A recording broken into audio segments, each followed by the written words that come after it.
Hello, everyone. I wanted to start this episode with a trigger warning. This chapter does have some outdated language, mostly the use of the N word. Um, with this, with the channel as I'm going forward with it, I'm trying not to censor any of the books. Of Mice and Men is one of those that is one of those banned books, specifically for the language used in it.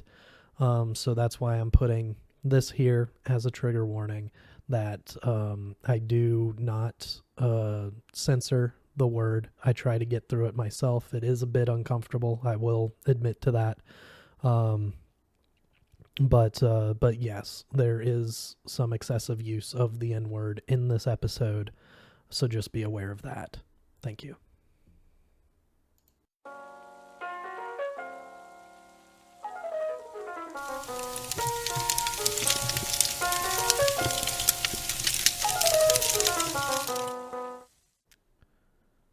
Welcome back, everyone. Today we will be reading Chapter 3, so let's get into it. Chapter 3. Although there was evening brightness showing through the windows of the bunkhouse, inside it was dusk.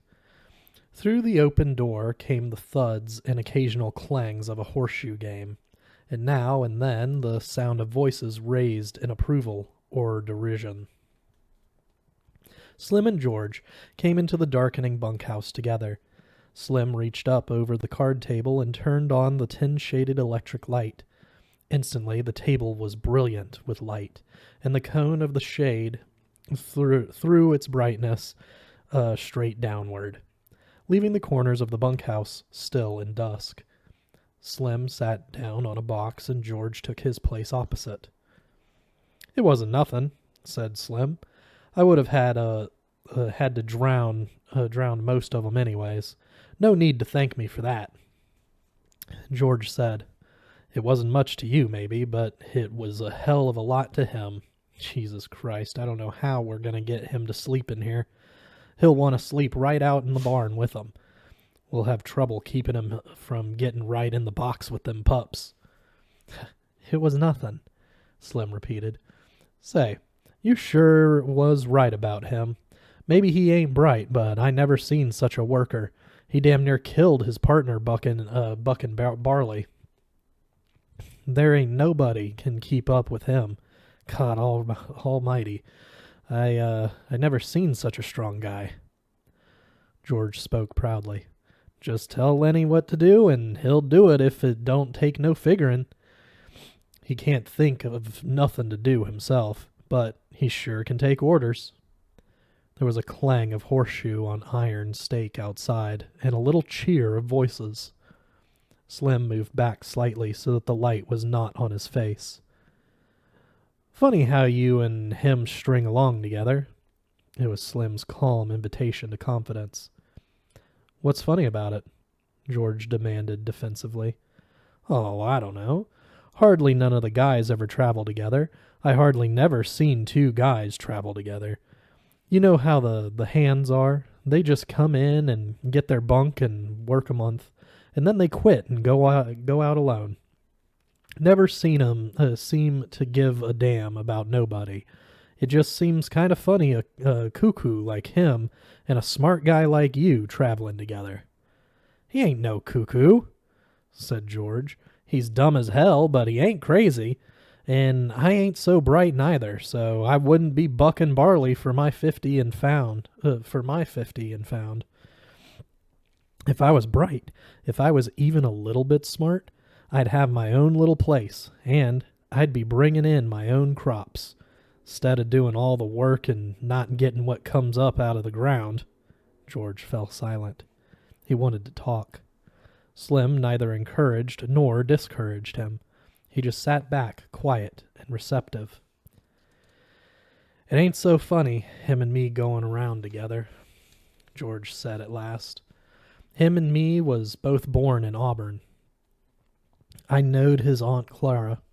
She took him when he was a baby and raised him up. When his Aunt Clara died, Lenny just came along with me out working. Got kind of used to each other after a little while." Said Slim. George looked over at Slim and saw the calm, godlike eyes faceted on him. Funny, said George. I used to have a hell of a lot of fun with him. Used to play jokes on him 'cause he was too dumb to take care of himself. But he was too dumb even to know he had a joke played on him. I had fun. Made me seem goddamn smart alongside of him. Why, he'd do any damn thing I told him to. If I told him to walk over a cliff, over he'd go. That wasn't so damn much fun after a while. He never got mad about it neither. I've beat the hell out of him, and he could have bust every bone in my body just with his arms. But he never lifted a finger against me. George's voice was talking on the tone of confession. Tell you what made me stop that. One day a bunch of guys was standing around up on the Sacramento River. I was feeling pretty smart. I turns to Lenny and says, "Jump in." And he jumps. Couldn't swim a stroke. He damn near drowned before we could get him. And he was so damn nice to me for pulling him out. Clean forgot I told him to jump in. Well, I ain't done nothing like that no more. He's a nice fella, said Slim. Guy don't need no sense to be a nice fella. Seems to me, sometimes it just works the other way around. Take a real smart guy and he ain't hardly ever a nice fella. George stacked the scattered cards and began to lay out his solitaire hand. The shoes thudded on the ground outside.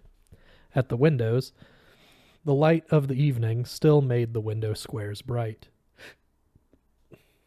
I ain't got no people, George said. I seen the guys that go around on the ranches alone. That ain't no good. They don't have no fun. After a long time, they get mean. They get wanting to fight all the time. Yeah, they get mean, Slim agreed. They get so they don't want to talk to nobody. Of course, Lenny's a goddamn nuisance most of the time, said George. But you get used to going around with a guy and you can't get rid of him. He ain't mean, said Slim. I can see Lenny ain't a bit mean. Course he ain't mean. But he gets in trouble a lot of time because he's so goddamn dumb. Like, what happened in Weed? He stopped in the middle of turning over a card. He looked alarmed and peered over at Slim. He wouldn't tell nobody? What'd he do in Weed? Slim asked calmly. You wouldn't tell? No, of course you wouldn't. What'd he do in Weed? Slim asked again. Well, he's seen this girl in a red dress. Dumb bastard like he is, he wants to touch everything he likes. Just wants to feel it. So he reached out to feel this red dress, and the girl lets out a squawk. And that gets Lenny all mixed up, and he holds on 'cause that's the only thing he can think to do. Well, this girl squawks and squawks. I was just a little bit off, and I heard all the yelling, so I comes running. And by that time, Lenny's so scared all he can think to do is just hold on. I socked him over the head with a fence picket to make sure he let go. He was so scared that he couldn't let go of that dress. And he's so goddamn strong, you know? Slim's eyes were level and unwinking. He nodded very slowly. So, what happens? George carefully built his line of solitaire cards. Well, that girl rabbits in an inn and tells the law she'd been raped. The guys in Weed start a party out to lynch Lenny, so we sit in an irrigation ditch underwater all the rest of that day. Got only our heads sticking out from the side of the ditch, and that night we scrammed out of there. Slim sat in silence for a moment. Didn't hurt the girl none, huh? He asked finally. Hell no. He just scared her. I'd be scared too if he grabbed me, but he never hurt her. He just wanted to touch that red dress, like he wants to pet them pups all the time. He ain't mean, said Slim. I can tell a mean guy a mile off. Course he ain't, and he'll do any damn thing Lenny came in through the door. He wore his blue denim coat over his shoulders like a cape, and then he walked hunched way over. "Hi, Lenny," said George. "How do you like the pup now?" Lenny said breathlessly, "He's brown and just and white, just like I wanted." He went directly to his bunk and lay down and turned his face to the wall and drew up his knees. George put down his cards very deliberately. "Lenny," he said sharply. Lenny twisted his neck and looked over his shoulder. "Huh? What you want, George?" "I told you you couldn't bring that pup in here." "What pup, George? I ain't got no pup." George went quickly to him, grabbed him by the shoulder, and rolled him over. He reached down and picked the tiny puppy from where Lenny had been concealing it against his stomach. Lenny sat up quickly.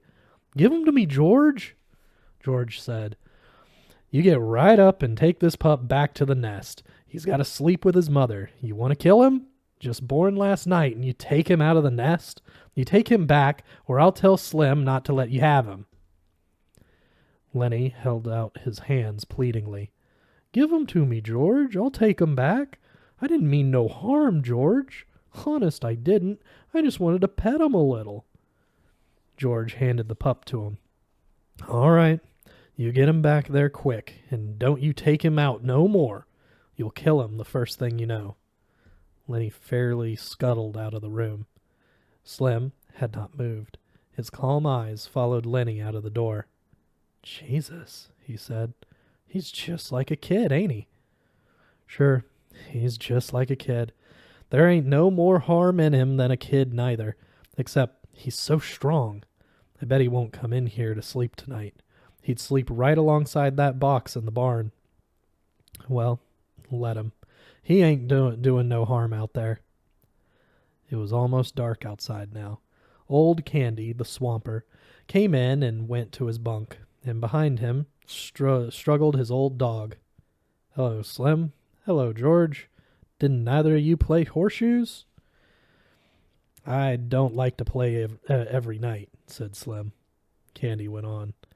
"Either you guys got a slug of whiskey, I got a gut ache." "I ain't," said Slim.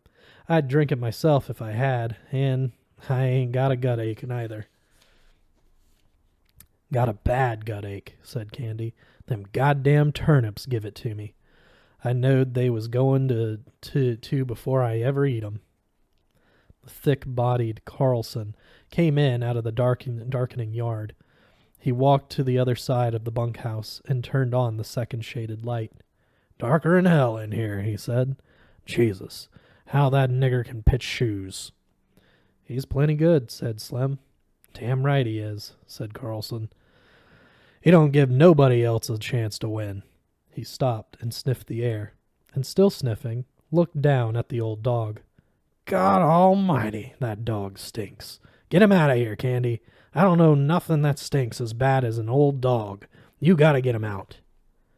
Candy rolled to the edge of his bunk. He reached over and patted the ancient dog, and he apologized. "I've been around him so much, I never noticed how he stinks."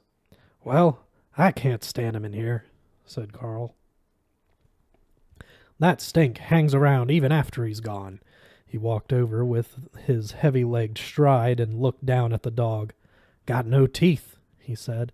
"He's all stiff with rheumatism. He ain't no good to you, Candy, and he ain't no good to himself. Why ain't you shoot him, Candy?" The old man squirmed uncomfortably. "Well, hell! I had him so long, had him since he was a pup. I herded sheep with him," he said proudly. "You wouldn't think to look at him now, but he was the best damn sheepdog I ever seen." George said, "I seen a guy in Weed that had an Airedale, could herd sheep. Learned it from the other dogs." Carlson was not to be put off. "Look, Candy, this old dog just suffers hisself all the time. If you was to take him out and shoot him right in the back of the head," he leaned over and pointed, "right there, why, he'd never know what hit him." Candy looked about unhappily. "No," he said softly. "No, I couldn't do that. I had him too long." "He don't have no fun," Carlson insisted, "and he stinks to beat hell. Tell you what, I'll shoot him for you. Then it won't be you that does it." Candy threw his leg off his bunk. He scratched the white stubble whiskers on his cheek nervously. "I'm so used to him," he said softly. "I had him from a pup." "Well, you ain't been kind to him keeping him alive," said Carlson. "Look, Slim's bitch got a litter right now. I bet Slim would give you one of them pups to raise up, wouldn't you, Slim?" The Skinner had been studying the old dog with his calm eyes. "Yeah," he said. "You can have a pup if you want to." He seemed to shake himself free for speech. "Carl's right, Candy. That dog ain't no good to keep himself. I wished somebody'd shoot me if I got old and a cripple." Candy looked helplessly at him, for Slim's opinions were law. "Maybe it'd hurt him," he suggested. "I don't mind taking care of him." Carlson said, "The way I'd shoot him, he wouldn't feel nothing. I'd put the gun right there," he pointed with his toe. "Right back of the head. He wouldn't even quiver." Candy looked for help from face to face. It was quite dark outside now. A young laboring man came in.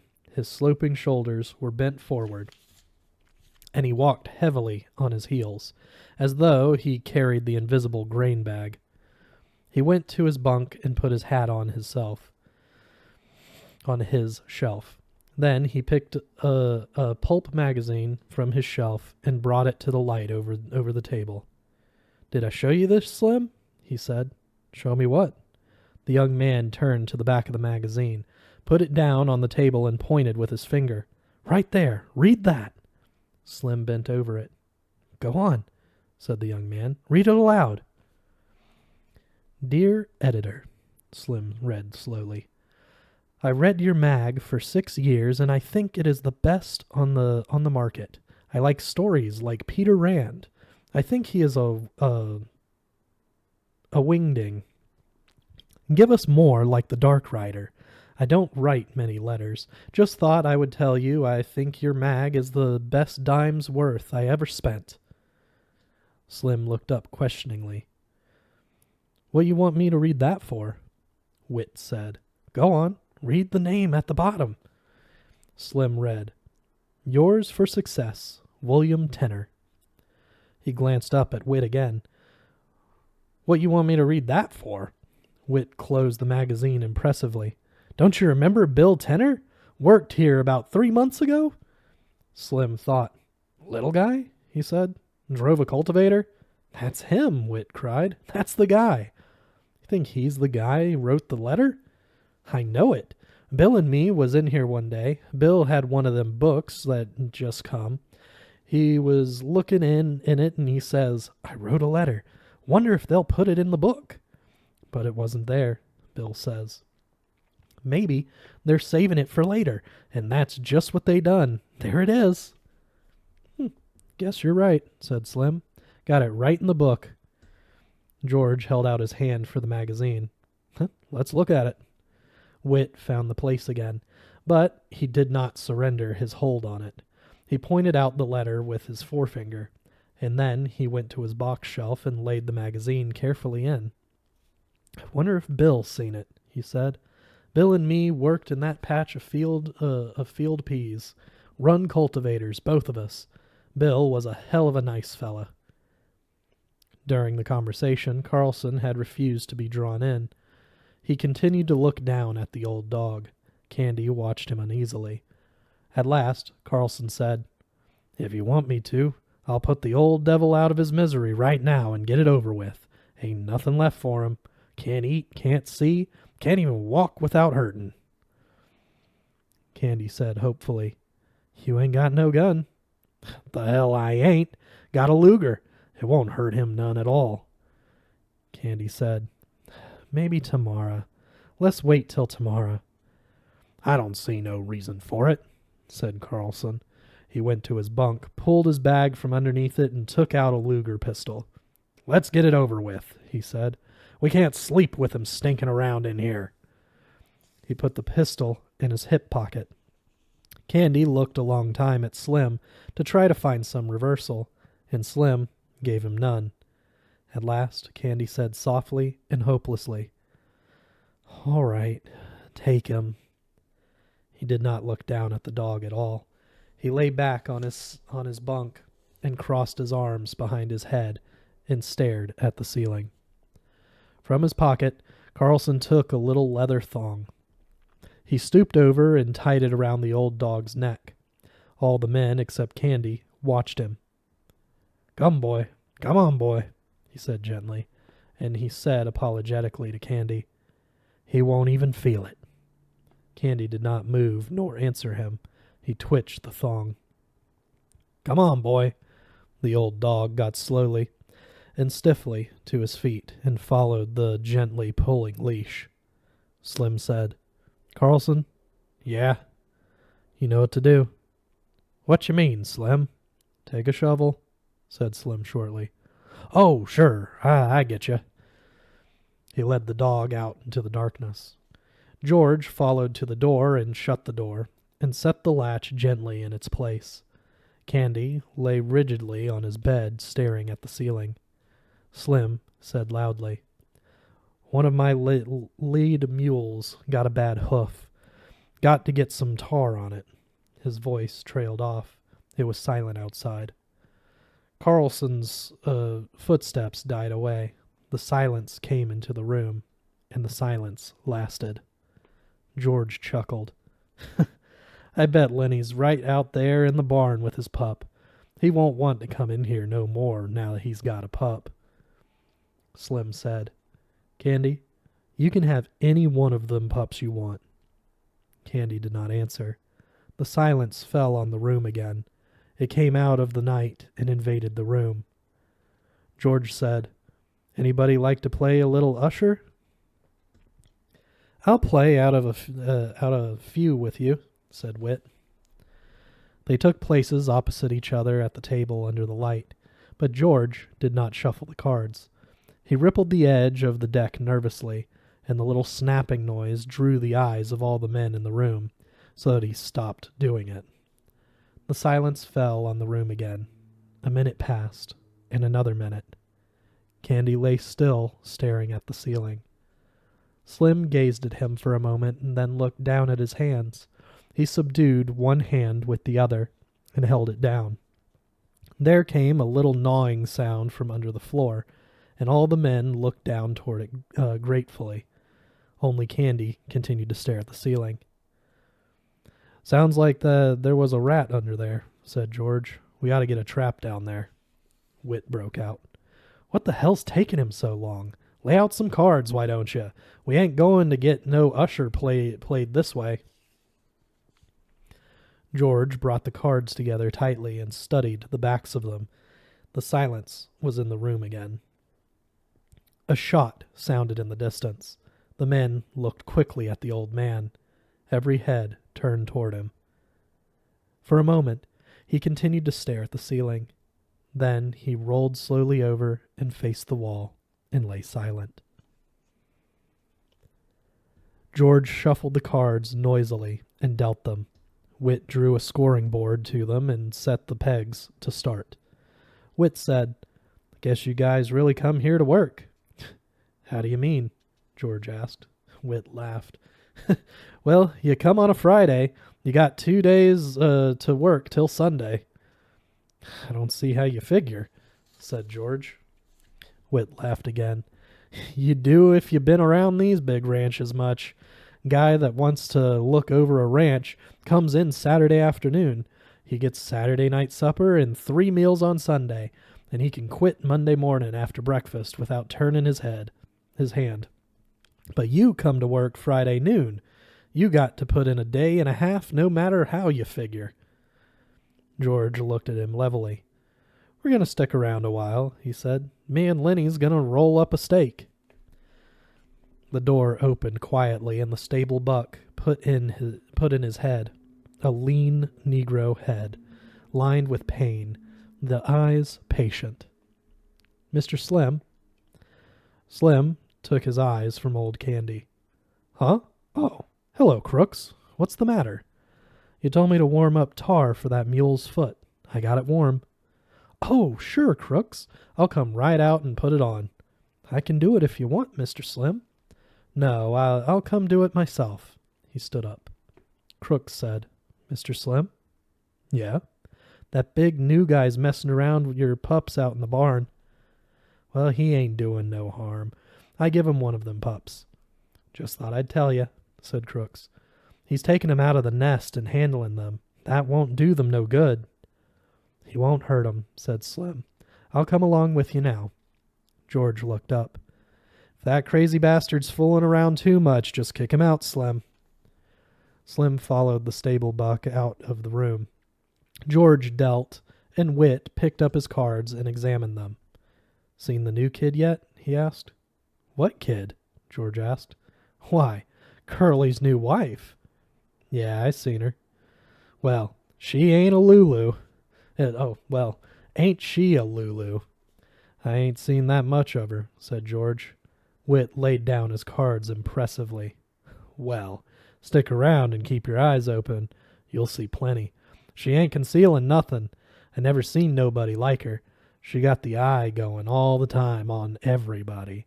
I bet she even gives the stable buck the eye. I don't know what the hell she wants. George asked casually, Been any trouble since she got here? It was obvious that Whit was not interested in his cards.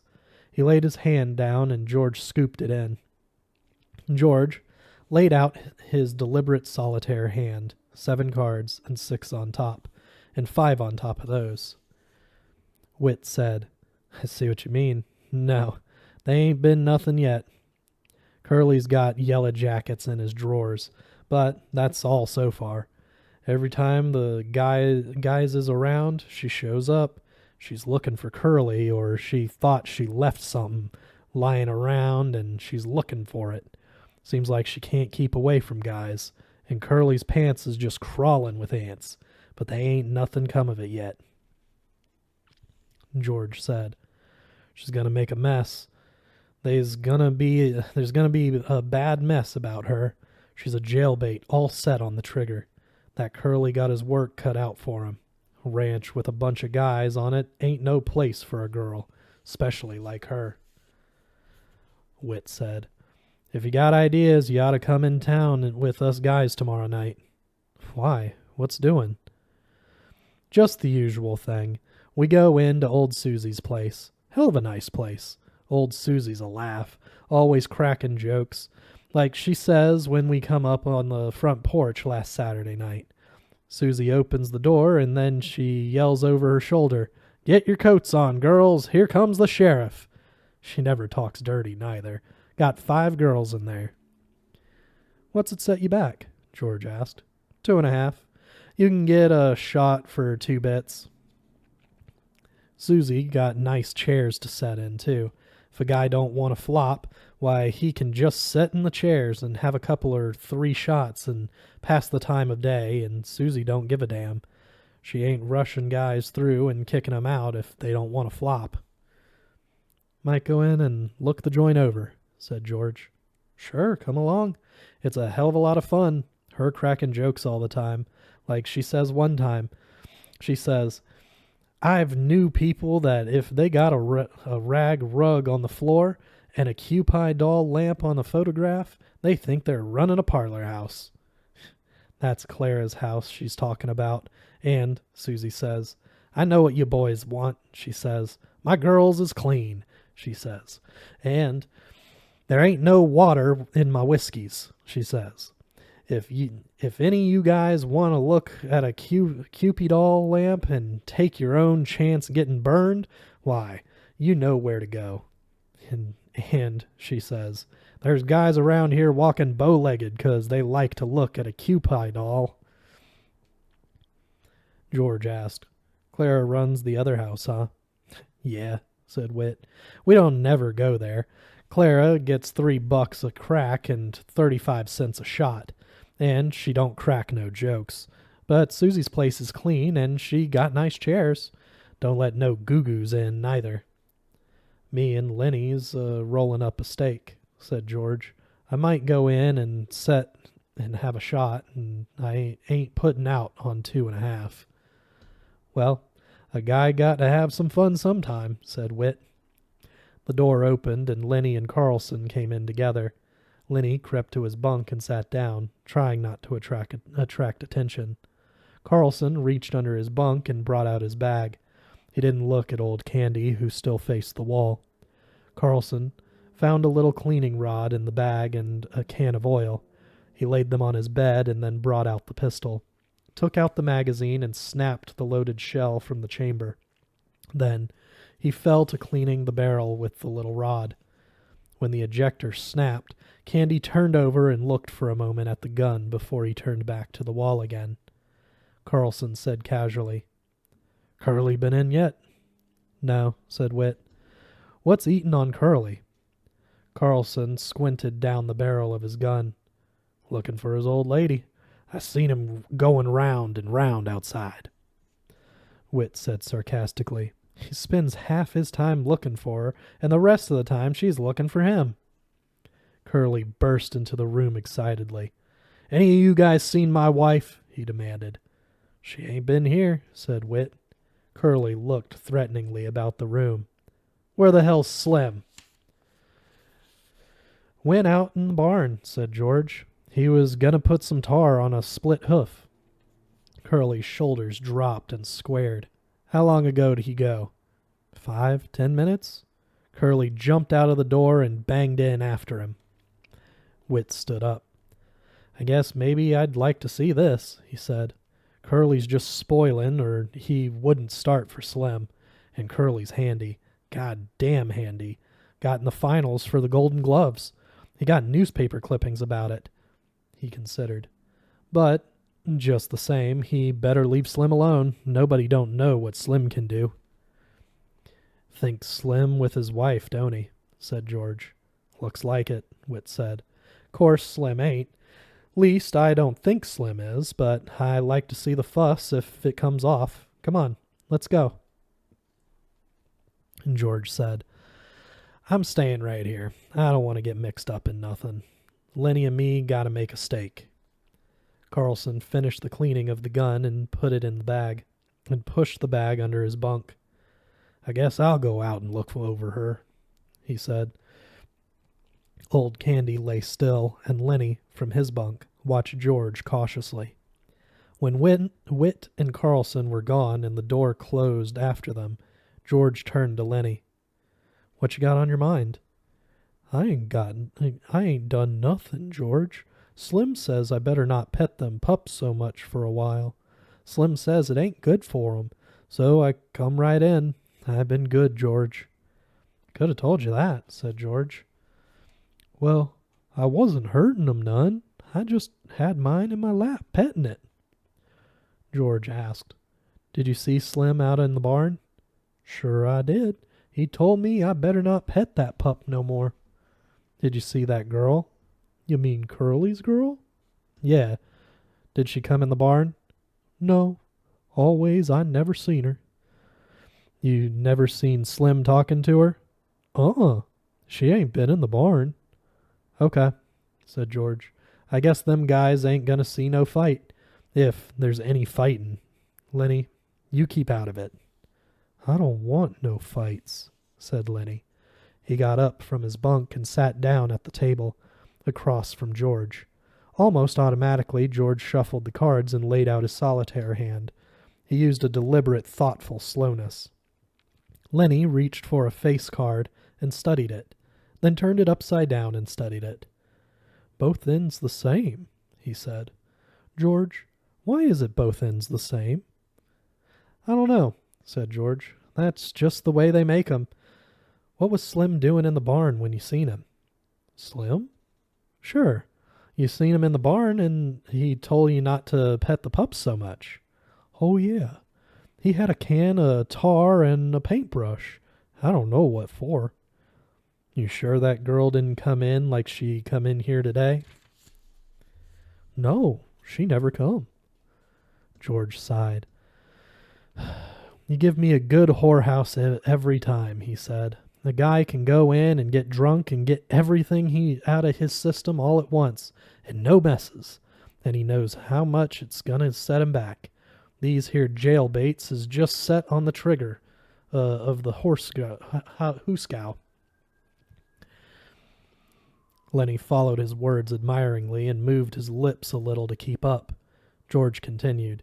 You remember Andy Cushman, Lenny? Went to grammar school? The one that his old lady used to make hotcakes for the kids?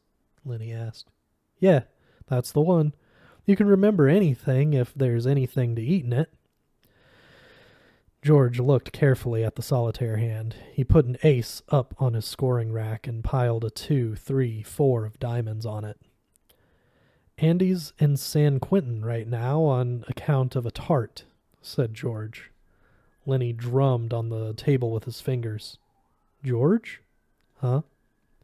George, how long's it gonna be till we get that little place and live on the fat of the land? And rabbits? I don't know, said George. We gotta get a big stake together. I know a little place we can get cheap, but they ain't giving it away. Old Candy turned slowly over. His eyes were wide open. He watched George carefully. Lenny said, Tell about that place, George. I just told you just last night. Go on. Tell again, George. Well, it's 10 acres, said George. Got a little windmill. Got a little shack on it and a chicken run. Got a kitchen, orchard, cherries, apples, peaches, cots, nuts. Got a few berries. There's a place for alfalfa and plenty water to flood it. There's a pig pen and rabbits, George. No place for rabbits now, but I could easily build a few hutches, and you could feed alfalfa to the rabbits. Damn right I could, said Lenny. You goddamn right I could. George's hand stopped working with the cards. His voice was growing warmer. And we could have a few pigs. I could build a smokehouse like the one Grandpa had, and when we kill a pig, we can smoke the bacon and the hams and make sausage and all like that. And when the salmon run up a river, we could catch 100 of 'em and salt 'em or smoke 'em. We could have them for breakfast. They ain't nothing so nice as smoked salmon. When the fruit come in, we could can it, and tomatoes, they're easy to can. Every Sunday we'd kill a chicken or a rabbit.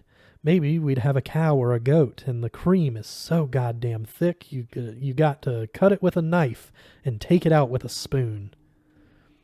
Lenny watched him with wide eyes, and Old Candy watched him too. Lenny said softly, We could live off of the fat of the land. Sure, said George.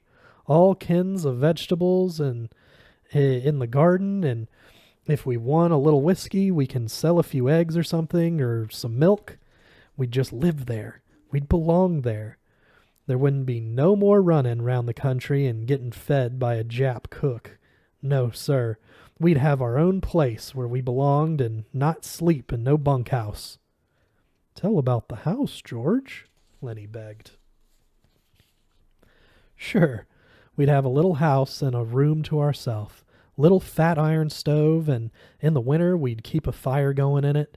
It ain't enough land, so we'd have to work too hard. Maybe 6, 7 hours a day. We wouldn't have to buck no barley 11 hours a day. And when we put in a crop, why, we'd be there to take the crop up. We'd know what come of our planting. And rabbits, Lenny said eagerly. And I'd take care of 'em. Tell how I'd do that, George. Sure. You'd go out in the alfalfa patch and you'd have a sack. You'd fill up the sack and bring it in and put it in the rabbits' cages. They'd nibble and they'd nibble, said Lenny. The way they do. I seen 'em.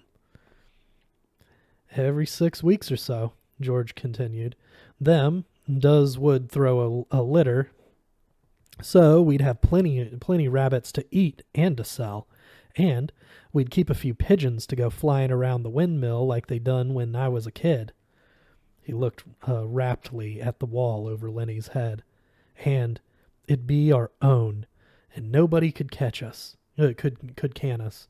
If we don't like a guy, we can say, Get the hell out, and by God, he's got to go do it. And if a friend come along, why, we'd have an extra bunk, and we'd say, why don't you spend the night? And by God, he would. We'd have a setter dog and a couple striped cats, but you gotta watch out them cats. Don't get the little rabbits. Lenny breathed hard. You just let 'em try to get them rabbits. I'll break the goddamn necks. I'll smash 'em with a stick. He subsided, grumbling to himself, threatening the future cats which might dare to disturb the future rabbits. George sat entranced with his own picture. When Candy spoke, they both jumped as though they had been caught doing something reprehensible. Candy said, You know where's a place like that? George was on guard immediately. Suppose I do, he said. What's it to you? You don't need to tell me where it's at. Might be any place. Sure, said George. That's right. You couldn't find it in 100 years. Candy went on excitedly. How much they want for a place like that? George watched him suspiciously. Well, I could get it for $600. The old people that owns it is flat bust, and the old lady needs an operation. Say, what's it to you? You got nothing to do with us. Candy said, I ain't much good with only one hand. I lost my hand right here on this ranch. That's why they give me a job swamping. And they give me $250 'cause I lost my hand. And I got 50 more saved up right in the bank right now. That's 300, and I got 50 more coming the end of the month. Tell you what, he leaned forward eagerly. Suppose I went with you guys. That's $350 I'd put in. I ain't much good, but I could cook and tend the chickens and hoe the garden some. How'd that be? George half closed his eyes. Gotta think about that. We was always gonna do it by ourselves. Candy interrupted him. I'd make a will and leave my share to you guys in case I kick off, 'cause I ain't got no relatives nor nothing. You guys got any money? Maybe we could go do her right now. George spat on the floor disgustedly. We got $10 between us. Then he said thoughtfully, Look, if me and Lenny work a month and don't spend nothing, we'll have $100. That'd be $450. I bet we could swing for her her for that. Then you and Lenny could go get her started, and I'd get a job and make up the rest. And you could sell eggs and stuff like that. They fell into a silence. They looked at one another amazed. This thing they had never really believed in, was coming true. George said reverently, Jesus Christ, I bet we could swing her. His eyes were full of wonder. I bet we could swing her, he repeated softly. Candy sat on the edge of his bunk. He scratched the stump of his wrist nervously. I got hurt 4 years ago, he said. They'll can me purty soon. Just as soon as I can't swamp out no bunkhouses, they'll put me on the country. Maybe if I give you guys my money, you'll let me hoe in the garden even after I ain't no good at it. And I'll wash dishes and little chickens, stuff like that. But I'll be on our place, and I'll be let to work on our own place, he said miserably. You seen what they done to my dog tonight. They says he wasn't no good to himself nor nobody else. When they can me here, I wish somebody'd shoot me. But they won't do nothing like that. I won't have no place to go, and I can't get no more jobs. I'll have $30 more coming, time you guys is ready to quit. George stood up. We'll do her, he said. We'll fix up that little old place, and we'll go live there. He sat down again. They all sat still, all bemused by the beauty of the thing. Each mind was popped into the future when this lovely thing should come about. George said wonderingly, Suppose they was a carnival or a circus come to town, or a ball game, or any damn thing. Old Candy nodded in appreciation of the idea. We'd just go to her, George said. We wouldn't ask nobody if we could. Just say, we'll go to her, and we would. Just milk the cow and sling some grain to the chickens and go to her. And put some grass to the rabbits, Lenny broke in. I wouldn't never forget to feed them. When we gotta do it, George. When we gonna do it, George? In 1 month. Right squack in 1 month. Know what I'm gonna do? I'm gonna write to them old people that owns the place, and we'll take it. And Candy'll send $100 to bind her. Sure will, said Candy. They got a good stove there? Sure, got a nice stove. Burns coal or wood. I'm gonna take my pup, said Lenny. I bet by Christ he likes it there, by Jesus. Voices were approaching from outside. George said quickly, Don't tell nobody about it. Just us three and nobody else. They liable to can us so we can't make no stake. Just go on like we was gonna buck barley the rest of our lives. Then, all of a sudden, someday, we'll go get our pay and scram out of here. Lenny and Candy nodded, and they were grinning with delight. Don't tell nobody, Lenny said to himself. Candy said, George? Huh? I ought to have shot that dog myself, George. I shouldn't ought to have let no stranger shoot my dog. The door opened. Slim came in, followed by Curly and Carlson and Whit. Slim's hands were black with tar, and he was scowling. Curly hung close to his elbow. Curly said, Well, I didn't mean nothing, Slim. I just asked you. Slim said, Well, you been asking me too often. I'm getting goddamn sick of it. If you can't look after your own goddamn wife, what you expect me to do about it? You lay off of me. I'm just trying to tell you I didn't mean anything, said Curly.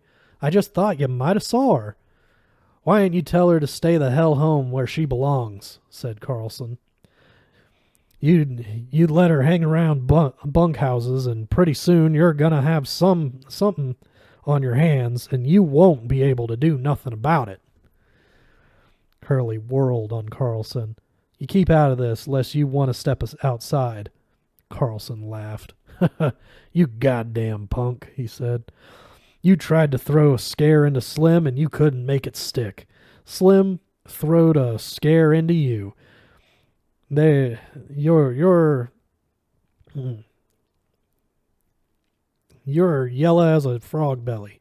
I don't care if you're the best welter in the country. You come for me, and I'll kick your goddamn head off. Candy joined the attack with joy.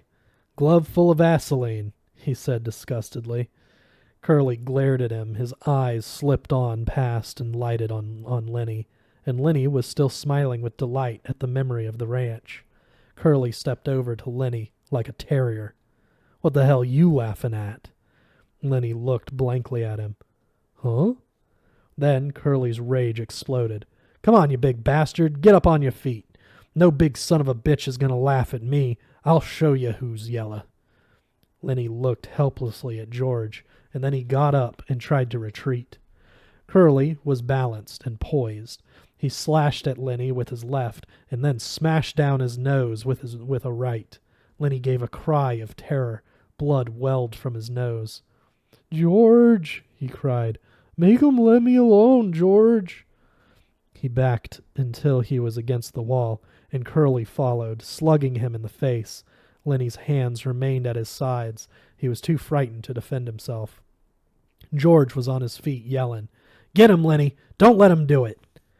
Lenny covered his face with huge paws and bleated with terror. He cried, Make him stop, George!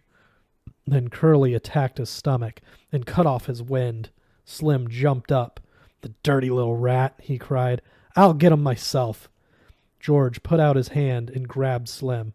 Wait a minute, he shouted. He cupped his hands around his mouth and yelled, Get him, Lenny! Lenny took his hands away from his face and looked about for George. Then Curly slashed at his eyes. The big face was covered with blood. George yelled again. I said get him!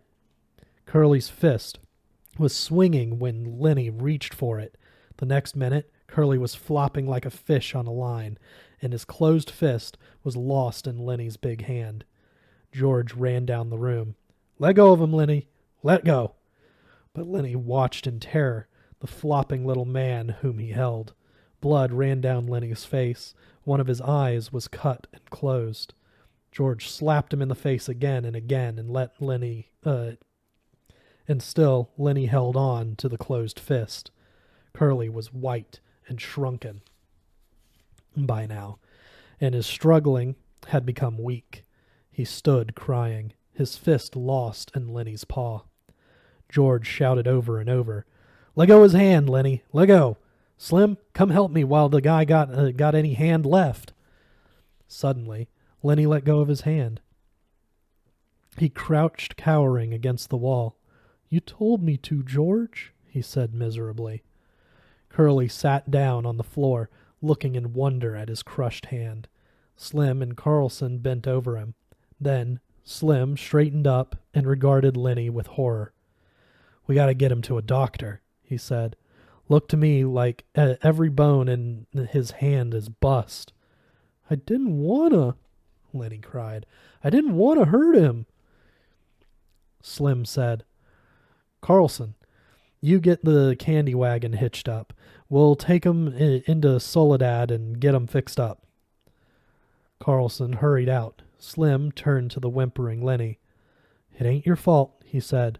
"This punk sure had it coming to him. But Jesus, he ain't hardly got no hand left." Slim hurried out, and in a moment returned with a tin cup of water. He held it to Curly's lips. George said, "Slim, will we get canned now? We need the steak. Will Curly's old man can us now?" Slim smiled wryly. He knelt down beside Curly. "You got your senses in hand enough to listen?" he asked. Curly nodded. "Well then, listen," Slim went on. "I think you got your hand caught in a machine. If you don't tell nobody what happened, we ain't going to. But you just tell and try to get this guy canned, and we'll tell everybody. And then, then you'll get a laugh." "I won't tell," he said. He avoided looking at Lenny. Buggy wheels sounded outside. Slim helped Curly up. "Come on now. Carlson's gonna take you to a doctor." He helped Curly out the door. The sound of the wheels drew away.